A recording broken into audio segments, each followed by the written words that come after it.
கும்பகோணம் அருகே மாணவர் சமுதாயம் எங்கே போகிறது என அன்புமணி தெரிவித்திருக்கிறார். மாணவர்களை நல்வழிப்படுத்துவதற்கான நடவடிக்கைகள் எடுக்கப்பட வேண்டும் எனவும் அன்புமணி தெரிவித்திருக்கிறார். மாணவர்களுக்கு இடையிலான மோதல்கள் அதிகரித்து வருவது கவலை அளிக்கிறது எனவும் அவர் தெரிவித்திருக்கிறார். கும்பகோணம் அருகே நடைபெற்ற சம்பவத்தை சுட்டிக்காட்டி அன்புமணி தெரிவித்திருக்கிறார். இது பற்றிய மேலும் விவரங்களை எமது செய்தியாளர் ராஜேஷ் விவரிக்க கேட்கலாம். வணக்கம் ராஜேஷ். அன்புமணி மேலும் என்னென்ன விஷயங்களை தெரிவித்திருக்க விரும்பின?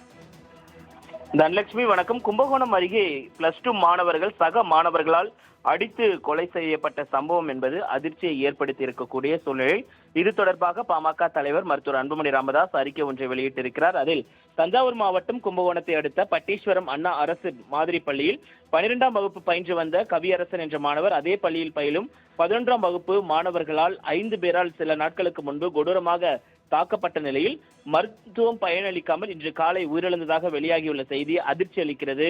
மாணவர் கவியரசனை இழந்து வாடும் அவரது குடும்பத்தினருக்கு எனது ஆழ்ந்த இரங்கலையும் அனுதாபங்களையும் தெரிவித்துக் கொள்கிறேன். திருவாரூர் மாவட்டம் இனாம் கிளியூர் கிராமத்தை சேர்ந்த மாணவர் கவியரசனுக்கும் அதே பள்ளியில் 11ஆம் வகுப்பு பயிலும் மாணவர்கள் சிலருக்கும் முன்பகை இருந்து வந்துள்ளது.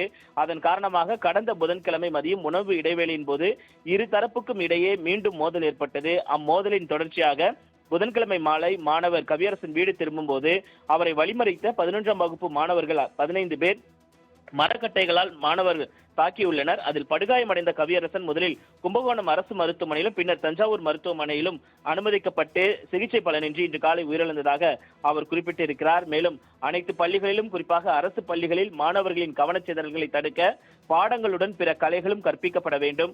அனைத்து வகுப்புகளும் வாரம் 2 முறை பாட வேளைகளாவது நீதி போதனை வகுப்புகள் நடத்தப்பட வேண்டும். இவை அனைத்துக்கும் மேலாக பெற்றோர்கள் தங்கள் பிள்ளைகளின் நடவடிக்கைகளை கண்காணிக்க வேண்டும். அவர்களின் செயல்பாடுகள் குறித்து வகுப்பு ஆசிரியர்களுடன் கலந்தாய்வு செய்வதுடன் அவர்களின் சிறந்த எதிர்காலத்திற்காக ஆசிரியர்கள் மேற்கொள்ளும் நடவடிக்கைகளுக்கு ஒத்துழைக்க வேண்டும் என்று அவர் கேட்டுக்கொண்டுள்ளார். தனலட்சுமி. விவரங்களுக்கு நன்றி ராஜேஷ்.